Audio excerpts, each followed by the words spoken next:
Mais pourquoi Israël est prêt à bombarder la Syrie pour protéger des non-juifs, des Druzes, même pas des Israéliens?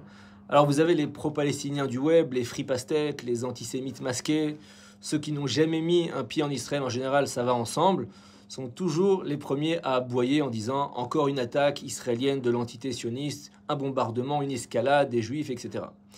Mais avant d'aboyer, laissez-nous vous expliquer simplement, clairement, je ne suis pas politicien, un simple juif qui habite en Israël. Moi, quand je veux louer une maison pour les vacances en Israël, je vais sur Airbnb. Je vais soit tranquillement prendre la villa d'un Israélien, juif, ou alors je vais dans un village druze. L'accueil des Druzes est exceptionnel. Tout le village est druze, certains sont musulmans, d'autres sont chrétiens, ils ne sont jamais juifs, et pourtant l'ambiance, elle est fraternelle, elle est respectueuse, elle est sincère, c'est des gens droits. Pourtant, jamais je ne louerai une villa dans un village arabe israélien. Pas que je les aime pas, je les aime beaucoup. Et parce que c'est hyper dangereux pour notre sécurité.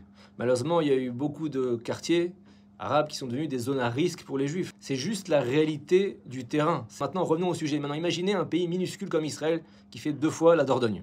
On est entouré d'ennemis depuis qu'on est petit. On est sur la défensive tous les jours. Et pourtant, ce pays, il est prêt à bombarder la Syrie.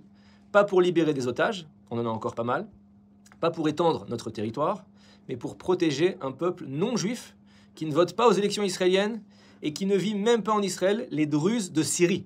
Est-ce qu'on est fou? Non, on est juste Israël. Les Druzes, c'est une minorité religieuse ancienne qui est très loyale, qui est très discrète. Ils vivent au Liban, en Jordanie, en Syrie, en Israël. Et ici, ils ne sont pas juste tolérés en Israël, ils sont intégrés.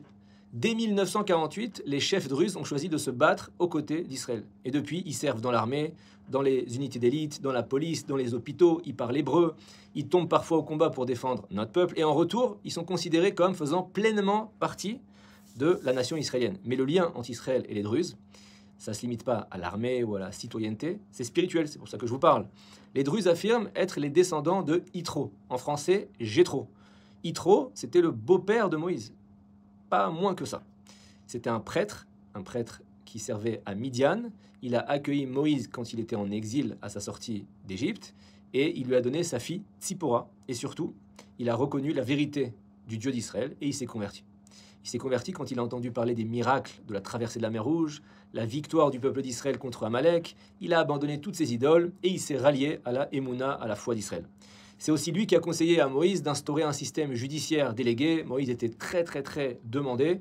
Et donc pour éviter l'épuisement de son leadership, il lui a conseillé d'instaurer tout un système qui pourrait le déléguer. C'était une sagesse que la Torah elle-même, elle honore. C'est pas pour rien qu'une paracha porte son nom, Yitro. Et c'est dans cette même paracha qu'on a intégré les 10 commandements.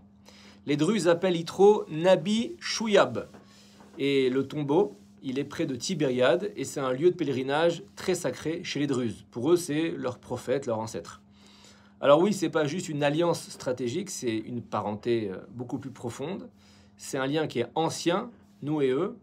Et donc chez les Druzes, on est chez nous, et en Israël, ils sont chez eux. Mais en Syrie, les Druzes n'ont pas la même protection que le peuple juif leur offre en Israël. Ils vivent dans la région de Soueda et là-bas, ils sont pris entre les djihadistes, les milices pro-iraniennes, même parfois l'ancien régime de Bachar el-Assad, j'en sais rien. Et en 2015 ou en 2018, il y a des centaines de Druzes qui ont été massacrés par Daesh. Et encore aujourd'hui, les menaces sont réelles, vous l'avez vu dans les médias. Quand un village druze il est en danger, les Druzes israéliens manifestent, ils alertent. Ils menacent même parfois de franchir la frontière eux-mêmes pour aller protéger leurs frères. Ils sont extrêmement droits. Et Israël, le peuple d'Israël, le peuple le plus moral, l'armée la plus morale, on écoute, on agit par des soins médicaux immédiats, par des pressions diplomatiques et parfois, comme ça a été le cas, par des frappes ciblées, stratégiques, propres. C'est pas pour conquérir parce qu'on pourrait le faire très vite et très facilement. C'est juste pour protéger, pour envoyer un message très clair, ne touchez pas aux Druzes, sinon vous aurez affaire à nous, parce qu'ils font partie de nous. C'est pas seulement une affaire militaire, c'est une histoire de morale, d'honneur, d'histoire. Alors la prochaine fois qu'on vous demande pourquoi Israël bombarderait la Syrie pour des non-juifs, ou encore il bombarde quelqu'un, répondez-leur. Parce qu'en Israël, on ne protège pas seulement les siens, on protège tous ceux qui nous ont tendu la main, ceux qui sont restés droits, ceux qui croient eux aussi en la justice et à la paix. Un autre exemple, hier je me suis fait recoudre par un infirmier arabe en Israël, dans un quartier israélien, juif, et chose qu'un Israélien ne pourrait pas se faire dans un quartier arabe. C'est la réalité du terrain.